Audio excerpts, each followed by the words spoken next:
Hello বন্ধুরা, কেমন আছেন সবাই? আশা করি সবাই ভালো আছেন। বন্ধুরা, আমাদের এই গল্পগুলো যদি ভালো লাগে অবশ্যই লাইক করবেন আর কমেন্টস করে জানিয়ে দিবেন। চ্যানেলে যদি নতুন হয়ে থাকেন অবশ্যই সাবস্ক্রাইব করে পাশে থাকা বেল আইকনটি প্রেস করে রাখুন, যাতে নতুন নতুন ভিডিও আপলোড করার সাথে সাথে আপনার নোটিফিকেশনে চলে যায়। আমাদের আজকের গল্প ভালোবাসা উল্টো পিঠে, পর্ব 1, সিজন 2, লেখিকা নওশিন আতিয়া মিম। ভালোবাসার উল্টো পিঠে থাকে প্রচণ্ড ঘৃণা, কেবলই ঘৃণা। প্রচণ্ড ভালোবাসাটা যখন ঘৃণায় রূপান্তর হয়, তার পরিণাম কখনোই ভালো হয় না। অনেক বেলা হয়ে এলো আতিয়া, আর কত ঘুমোবি? এবার উঠে পড়। মায়ের ডাকে আর মোড়া দিয়ে উঠে বসে আতিয়া। ওর ঘুম ভেঙেছে আরও আগেই। ঘুম ভাঙলেও কিছুক্ষণ চোখ বন্ধ করে শুয়ে থাকা, কিছুক্ষণ এপাশ ওপাশ করা ওর অভ্যাস। ওর বাবা বলেছিলেন ঘুম ভাঙলেই সাথে সাথে উঠে বসতে নেই, কিছুক্ষণ শুয়ে থাকতে হয়। আতিয়া তাই সেটাই করে। তোর বড় ভাইয়া বসে আছে তোর সাথে নাস্তা করবে বলে। ফ্রেশ হয়ে ডাইনিংয়ে আয়। আমি তার সাথে ডাইনিংয়ে বসি না, তুমি জানো তো? জানি। তবে ও তোর সাথে কিছু কথা বলবে, তাই বসে আছে। তার কিছু বলার থাকলে তোমাকে বা ভাবিকে বলে দিতে বলো। ওনার সাথে কথা বলতে আমি ডাইনিংয়ে যেতে পারবো না। এটা কেমন কথা? তোদের কিসের এত মান অভিমান আমি বুঝি না বাপু। এক সময় তো দুজন দুজনকে চোখে হারাতিস, ভাইয়া অন্তঃপ্রাণ ছিলিস তুই। আর এখন ওর সাথে কথা বলিস না, ওর ছায়াটাও মারাতে চাস না। এমন করছিস কেন? এই পৃথিবীতে কারণ ছাড়া কিছুই হয় না মা, বাদ দাও। তুমি যাও তো এখন, আমি ফ্রেশ হব। আর হ্যাঁ, কারো যদি কিছু বলতে হয় সে যেন তোমাকে বা ভাবিকে বলে যায়। রাহেলা বেগম রুম থেকে বেরিয়ে এলেন। আতিয়াকে আর কিছু বলে লাভ নেই। ও যখন বলেছে আসবে না, তখন আসবেই না। বড্ড জেদি মেয়ে। গত 5 বছরে আতিয়া জাহিদের সাথে 5টা কথাও হয়তো বলেনি। না, তার তো মনে পড়ছে না। অথচ এই জাহিদের সাথেই কি ভাবই ছিল আতিয়ার, একমাত্র বোন। ওকে মাথায় করে রাখতো জাহিন। আতিয়া ভাইদের জন্য পাগল ছিল, বড় ভাইটার জন্য টানটা যেন বেশি ছিল একটু। ভাইকে ছাড়া খেতে বসতো না, সব আবদার ভাইয়ের সাথে। আর এখন জাহিদের কথাও আতিয়ার কাছে বিরক্তিকর। এর কোনো কারণ খুঁজে পান না রাহেলা বেগম। ছেলে মেয়েদের সম্পর্কে এমন অবনতি দেখে কেবল দীর্ঘশ্বাস ফেলছেন। 5 বছর ধরে ভাই বোনের মান অভিমান ভাঙানোর চেষ্টাও করেছেন, কিন্তু দিন দিন দুজনের মধ্যে দূরত্ব কেবল বেড়েই চলেছে। রাহেলা বেগম আর জয়নাল সাহেবের 3 ছেলে মেয়ে, 2 ছেলে বড় আর মেয়ে ছোট। 2 ভাইয়ের পর আতিয়ার জন্ম, সবার নয়নের মণি। জাহিদ খুব শখ করে নাম রাখলো আতিয়া। জয়নাল সাহেব গত হয়েছেন 2 বছর হলো। মারা যাওয়ার আগেই ব্যবসা সম্পত্তি ছেলে মেয়ে আর ওয়াইফকে ভাগ বাটোয়ারা করে দিয়েছেন। ছোট ছেলে জাহিন পড়াশোনার জন্য নিউ ইয়র্কে পাড়ি জমিয়েছিল। সে দেশে আসে বছরে একবার 2-3 মাসের জন্য। দেশে পার্মানেন্ট থাকবে এমন আশা করা যায় না। সেখানেই থাকে এখন। বাবার ব্যবসা দেখছে বড় ছেলে জাহিদ। বাবা বেঁচে থাকতেই বাবার বিজনেসে জড়িয়েছিল, তাই এখন সে সফল বিজনেসম্যান। আতিয়া এবার মাস্টার্সে ভর্তি হয়েছে। আতিয়া কানন আবার আমাকে মেরেছে। আনান রুমে ঢুকে অভিযোগ জানিয়ে কেঁদে ফেলল। এবারই সবচেয়ে ছোট সদস্য 2জন, কানন আর আনান, জাহিদের ছেলে। বয়স 5, জমজোড়া। দুজনকে চট করেই চিনতে পারে না অনেকে। আনান না কানন গুলিয়ে ফেলে। কাননের ডান গালে একটা ছোট্ট স্পট আছে, ভালো করে খেয়াল করলে বোঝা যায়। তবে বাসার সবাই এমনিতেই বোঝে। এই দুজন আতিয়াকে নাম ধরে ডাকে। হাজার বলেও আন্টি ডাক শেখানো যায় না। আতিয়াকে সবাই আতিয়া বলে, তারাও বলবে। তারা আতিয়ার চরম ভক্ত। কাঁদছিস কেন আনান? কাঁদে তো বোকারা। তুই কি বোকা ছিলে? না, আমি তো বুদ্ধিমান। তাহলে কান্না থামা। আনান চোখ মুছে আতিয়ার পাশে বসলো। কিছুক্ষণ পর কানন এলো। আমার রুমে কোনো দুষ্ট ছেলেদের আমি অ্যালাউ করি না। আমি তো ভালো ছেলে আতিয়া। কানন মুখ কালো করে বলল, যারা মারামারি করে তারা কখনো ভালো ছেলে হয় না। ও আমার রং পেন্সিল নিয়ে ভেঙে ফেলেছে, আমি ভাঙিনি আতিয়া। এরপর থেকে যে মারামারি করবে সে আর আমার কাছে যেন না আসে। আমি আর তাকে গল্প শোনাবো না। আমি আর মারামারি করব না আতিয়া, মনে থাকবে? মার্শাল্লাহ। আতিয়া এবার হেসে উঠল। কানন ইনশাল্লাহ আর মার্শাল্লাহর মধ্যে গুলিয়ে ফেলেছে। টেবিলে খাবার দিয়েছি, ওদের নিয়ে খেতে আয়। রুমে এসে বলে গেলেন রাহেলা বেগম, তোমার মুখ শুকনো লাগছে কেন? কী নিয়ে এত ভাবছো? রাহেলা বেগম চিন্তিত মুখে খাবার বাড়ছিলেন। আতিয়ার নজরে পড়ে সেটা। কিছু না, খেয়ে নে। তোমার বড় ছেলে কি বলে গেল?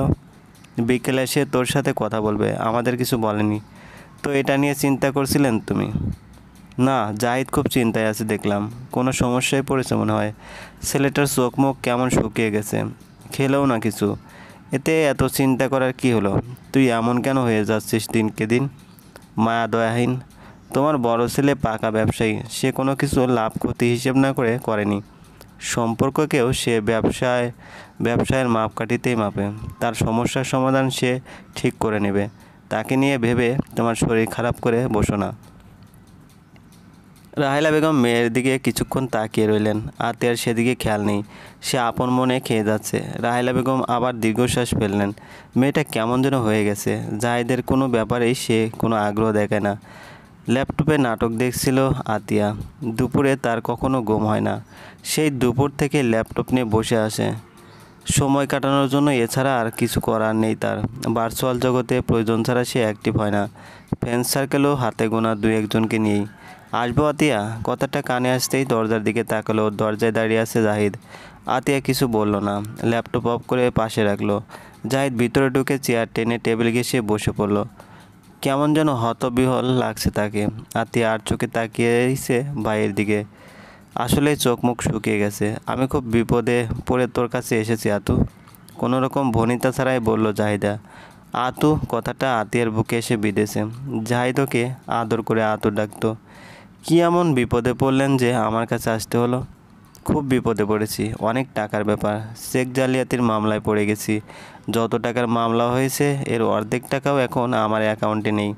এদিকে ব্যাংক থেকে সিসি লোন ওঠানো, অ্যাপার্টমেন্টের কাজ এখনও শেষ হয়নি। অ্যাপার্টমেন্টের ফ্ল্যাটগুলো ভাড়া দিতে পারলে আর সমস্যা হতো না। ব্যবসার পরিস্থিতিও এখন ভালো না। সিসি লোন এ বাড়িটা মর্গেজ রেখে ওঠানো হয়েছিল। এখানে আমি কি করতে পারি? এসব নিয়ে আমার সাথে কথা বলে তো লাভ নেই। এ ব্যাপারে কোনো রকম সাহায্য করার ক্ষমতাও আমার নেই। তোরই ক্ষমতা আছে, তুই পারিস এ বিপদ থেকে রক্ষা করতে। তা না হলে যে পথে বসতে হবে আমাকে। মা কানুন আনান, ওদের কী হবে? কে দেখবে ওদের? আমার নামে অ্যারেস্ট ওয়ারেন্ট বের হবে। আমি এসবে কিভাবে চালালাম? কোনো টাকা পয়সার লেনদেনে তো কোনো কালেই আমি ছিলাম না। আমাকে এসবের মাঝখানে আনছেন কেন? আর আমি বা কীভাবে হেল্প করব? তোকে বিয়ে করতে হবে, বনিতা ছাড়াই বলে ফেলল জাহিদ। বিয়ে? মামলা কি তবে রামিমরা করেছে? না, রামিমকে নয়, তোকে অন্য কাউকে বিয়ে করতে হবে। তুই যদি এই বিয়েটা করে নিস ওরা মামলা তুলে নিবে। ও আচ্ছা, এই কথা। এবারও তবে আপনার দাবার গুটি আমাকেই করেছেন। ব্যবসার জন্য বোনকে নিলামে তুলেছেন আবার? বাহ, ভুল বলছিস তুই আবারও। তোকে বিয়ে করার শর্তে মামলা উইথড্র করবে বলে জানিয়েছে। প্লিজ বোন, মা আর বাকি সবার কথা একটু ভেবে দেখ। আমি জেলে গেলে লোনের জন্য এ বাড়িটাও হারাতে হবে।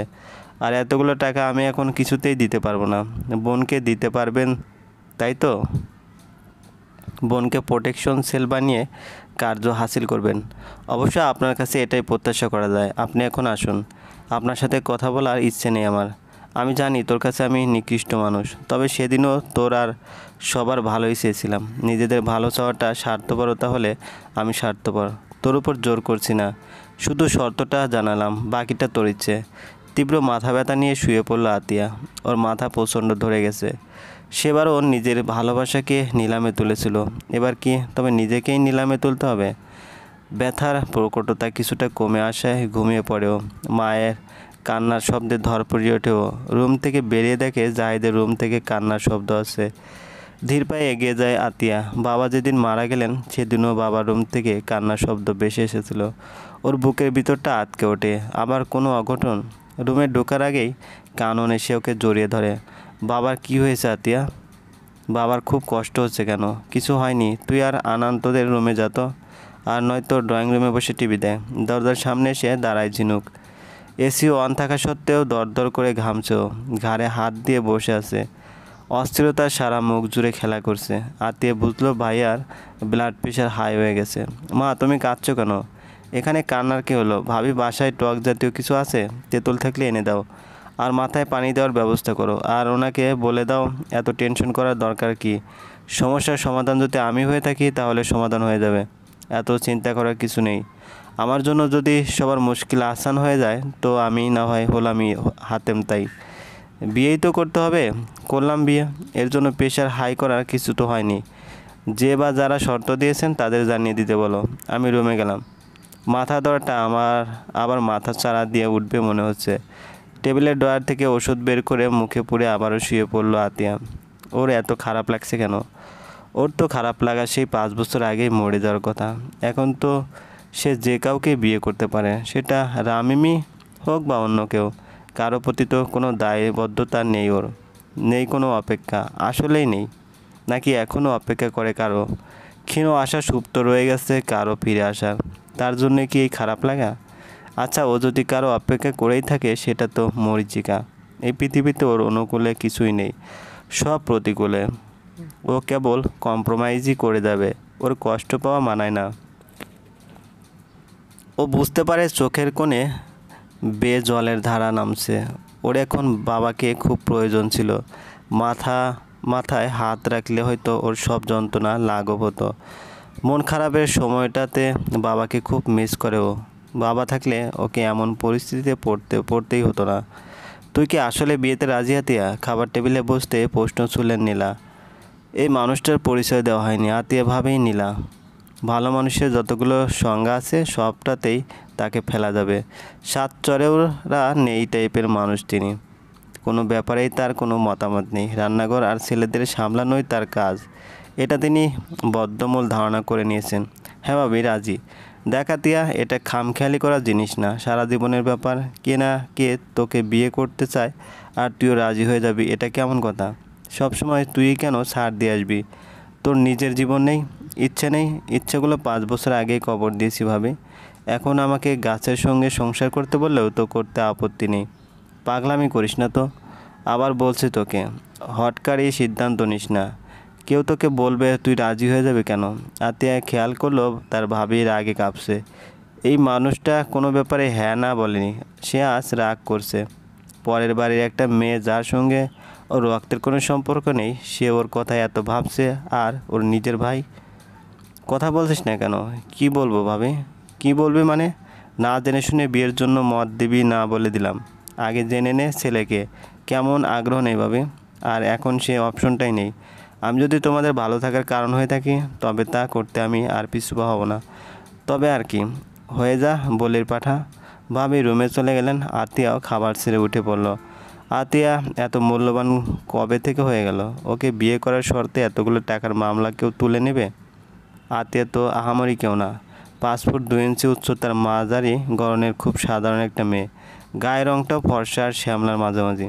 ও কিনা এতগুলো টাকার মধ্যস্থতাকারী। ওকে বিয়ে করতে চাওয়ার পিছনে অবশ্যই কোনো বড় কারণ আছে। লোকটার নিশ্চয়ই অন্য কোনো উদ্দেশ্য আছে। আতিয়াকে জানতে হবে লোকটাকে। আর তার মূল উদ্দেশ্যই বা কী? এসব ভাবনা থেকে জাহিদের কাছ থেকে লোকটা ঠিকানা ছিল। ঠিকানা দিয়ে কি করবি তুই? ভয় পাবেন না, বিয়ে ভাঙতে যাব না। যাকে বিয়ে করব সে কে, দেখতে কেমন সেটা জানার অধিকার নিশ্চয়ই আছে আমার। ওকে বাসায় আসতে বলি? না, বাসায় আসতে বলতে হবে না, ওনার অফিসেই যাব আমি। আপনি ওনাকে বলে রাখবেন আর 11টার দিকে গাড়ি পাঠিয়ে দেবেন। আর ভয় পাওয়ার কিছু নেই। আপনার বাড়াবাতে আমি ছাই ফেলবো না। সারা জীবন তার সাথে থাকবো, বিয়ের আগে তার সাথে দুটো কথা বলাটা আবশ্যক। আচ্ছা ঠিক আছে, ড্রাইভার 11টার দিকে তোকে নিতে আসবে। গাড়ি এসে থামলো বিশাল এক আকাশচুম্বী অট্টালিকার সামনে। আতিয়া কিছুক্ষণ বাইরে দাঁড়িয়ে রইল। কেমন হেজিটেট হচ্ছে ওর, কে জানে।